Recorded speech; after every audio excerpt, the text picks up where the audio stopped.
Hey everyone, I'm Kyla. Welcome to my channel where I talk about the stock market and the economy amongst other things.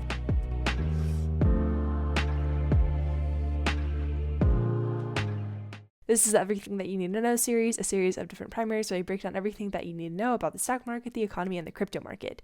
Today, we're getting right into it. So there was a new Fed chair, well, an old Fed chair, reappointed today to the Fed chair position. President Biden has selected Jerome Powell to be the chair of the Federal Reserve for the next 4 years. So Jerome Powell was appointed to be chair, and then Brainard has been appointed to be vice chair. He still has to pass through Congress and get all the votes in order to actually become Fed chair. But we're going to talk about what that means, what happened today, all the events leading up to this, and what it means for the market. I'm going to start with a brief overview on what the Fed is, but with that being said, I do have an in-depth video around exactly what the FOMC is and how they do everything. So what exactly does the Fed do? Why is this Federal Reserve a big deal? So the Fed has their dual mandate. They have price stability and they have maximum employment. So price stability is what we think of as inflation, decline in purchasing power, and maximum employment. So that's going to be inclusion and diversity within the labor markets. It used to be full employment, but they've expanded it to this idea of maximum employment, more amplified job market. The Fed achieves these two goals through a couple of different ways. So they do open market operations, which are buying and selling U.S. Treasury securities on the open market. This is how they manage the federal funds rate. So that's the interest rate at which depository institutions lend reserve balances overnight. Essentially, you can think of this as a big nudge. So they're going to nudge rates through open market operations, and they are going to nudge the banks through the Fed funds rate. And so essentially, the Fed has these two options of doing either expansionary or contractionary monetary policy. Contractionary monetary policy, for example, with open market operations, would be selling treasuries in order to pull money out of the system. Money gets tight, interest rates drift upwards, consumers pull back on spending, businesses pull back on growth. Expansionary open market operations would be buying treasuries in order to put cash into the banks. That puts pressures on the banks in order to lend that money out to consumers and businesses. Consumers are able to buy more, to spend more money, etc. The contractionary monetary policy would be how do we get people to spend less. Expansionary monetary policy would be how do we get people to spend more. That's what the Fed does essentially, is they kind of nudge things around in order for it to get to where they want it to go. And they can also do open market operations are going to be what we think about with regards to the Fed funds rate. So the Fed funds rate is kind of how we think about the Fed raising or lowering interest rates. So that's what people talk about when they're like, oh, the Fed's going to hike the Fed funds rate. And that's how you can think of that in the contractionary or expansionary. And then also the Fed has done asset purchases because of the coronavirus pandemic. They're going to pull back on those moving forward as well. So that's kind of what the Fed does from day to day. Obviously, they do a whole lot more, but that's a really brief overview. Recommend that you go check out my other video if you want to have a more in-depth overview of what they do. They do all this stuff, the goal to maximize this dual mandate of price stability and maximum employment.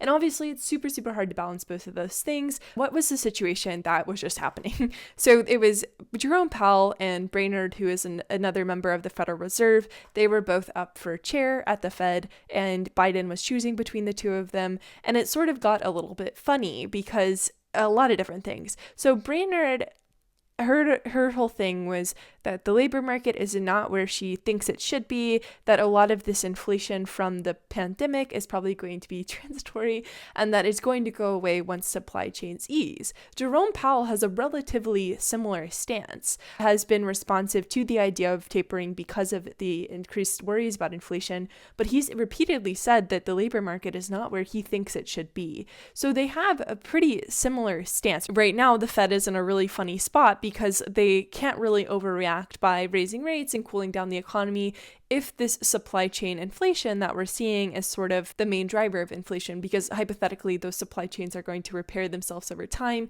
Consumers are going to stop demanding so much goods eventually, probably once we get out of the other side of the holiday season. Then we're sort of in a weird spot, because if you have higher rates and you have the labor market not being responsive and not being ready for a more contractionary environment, that could put even more pressure on businesses who are trying to hire workers, who are trying to do things. So just make things a little bit tighter across the board, which would be very, very bad and could send us into an economic downturn. It's this very delicate balance of how much of this inflation that we're seeing is transitory versus non-transitory. Brainard was more likely to say that the inflation was transitory, and thus she was going to be less likely to raise rates. And so the market saw her as a more dovish individual, so meaning that she's going to be a little bit more lax with monetary policy, whereas Jerome Powell has clearly been like, all right, we're gonna get this ball rolling. That was really the biggest difference between them. What I was talking about on Friday, like having continuity during a crisis is a really important thing. The question is, are we still in a crisis? And arguably, yes, we still are. We aren't out of the woods on a lot of this stuff. And so everyone was like, oh, it would make sense to have Powell because, you know, he did a really good job during the pandemic, and he's been very, very non-political. He's really made friends on both sides of the aisle, which is the game that you have to play in politics. He's done a good job, like being sort of this independent figure that he's supposed to be. Elizabeth Warren came out and was like, Powell is a dangerous man because Powell was supportive of easing back on regulations for banks. Because remember, Powell was appointed by Trump. Powell is a little bit conservative. Getting into the minutia of the matter, you have Biden trying to pass his Build Back Better bill. Democrats are like, hey, Powell is not doing what exactly he needs to be doing around climate change. That's a little bit interesting as well because the Fed, they can support different green initiatives. I'm a huge supporter of climate change initiatives, very, very much care about the earth. That's something that I talk a lot about on the channel, but to sort of like put that onus onto the Fed is tough. That's not something that they should maybe be worrying about 100%. They should be worrying about systemic risks, which I would argue climate change is, but they have this dual mandate already of price stability and jobs. Maybe that's something that's going to have to happen. And the White House has come out and said, yes, we are going to pay attention to climate change. This is going to be something that the Fed is going to work on. The reason that it's a little bit sticky right now is because Warren and these other Democrats came out and they were like, hey, no, we want Brainard because she's supportive on climate change. And that gets a little bit funny because that would politicize Brainard. There would be the knowledge that this certain sub-segment of politicians are supportive of Brainard. And if a certain sub-segment of politicians are supportive of Brainard, you'd have to imagine that the other sub-segments are going to not like that because that's how American politics work. It's bipartisan. Powell is much more of a neutral party. And then also Brainard is a little bit more outspoken around CBDCs, whereas Powell is like, I don't know what's going on there. I still haven't seen their white paper. Very much looking forward to it, Jerome Powell, whenever you're ready. Also, she is a little bit tighter on regulation, so she's going to be like, banks, you got to chill out. You got to stop doing what you do to consumers sort of deal, whereas Powell is a little bit more relaxed with that kind of stuff. That's really the biggest difference between the two of them is Brainard was a little bit more quote unquote progressive around climate change, around CBDCs, around regulation.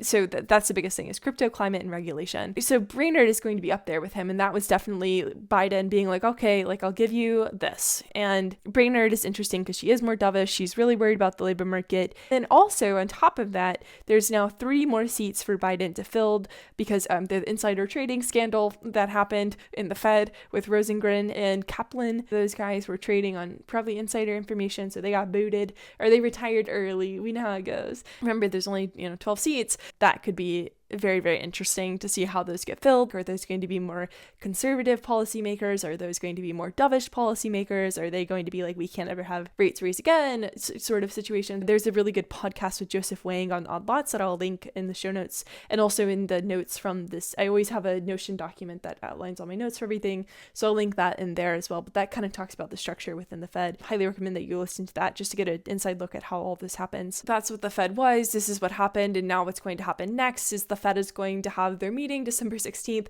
after the day where the debt ceiling comes due, which will be December 15th, which will be really interesting. Will we still have a government? So the Fed is going to talk about their plan moving forward on December 16th, and they are currently shrinking back their bond purchase stimulus program by $15 billion every month. They're probably going to have to shrink that down even more. And also the big question will be, when are they expecting to raise rates? So will it be late 2022? A lot of people are thinking it's July of 2022. Will we see like Q1 2022? That pace of tapering is going to determine a lot of how the market will respond and a lot of how we could think about this stuff moving forward. A lot of the governors have come out and been like, we want to taper fast. Clarida wants to end asset purchase entirely. Waller wants to taper faster. A lot of the people at the Fed are like, it's time to taper. We'll see what they end up deciding with regards to that. The main takeaway is probably like continuity during a crisis is a good thing. It is probably a good thing that Powell got selected just from political perspective, because it would have been heat within the chambers if they were trying to appoint Brainard. It's just how it is. But Powell is a little bit less divisive than Brainard is. So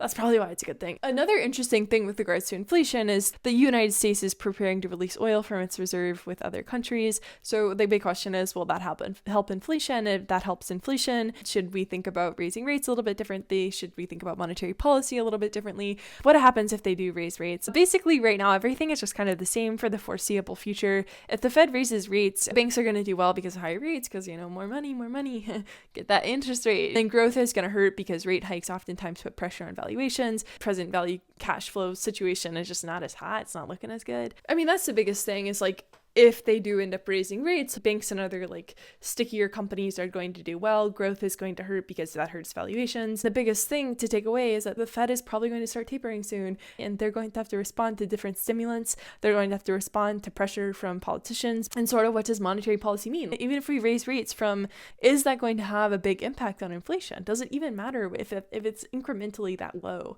If they start pulling back completely on asset purchases, does that sort of take the floor out from underneath the market? Or company valuations going to be fine? Company fundamentals going to carry stuff through? How is crypto going to be regulated? When you think about monetary policy, don't think about a printer. Think about all that other stuff. Think about, it's supposed to be just be the economy, not the stock market. But think about the impact on the stock market. Think about the labor market. Think about when you go to the store and you look at food prices, fill up your tank. All that stuff is influenced theoretically by monetary policy. So that's the most important thing to consider. We'll be back tomorrow with Ben, and we're going to be talking about geopolitics. We're going to be talking about oil. Good. That's the main deal. And thanks so much for hanging out with me. Thanks so much for spending time with me, and I will talk to you soon. Bye.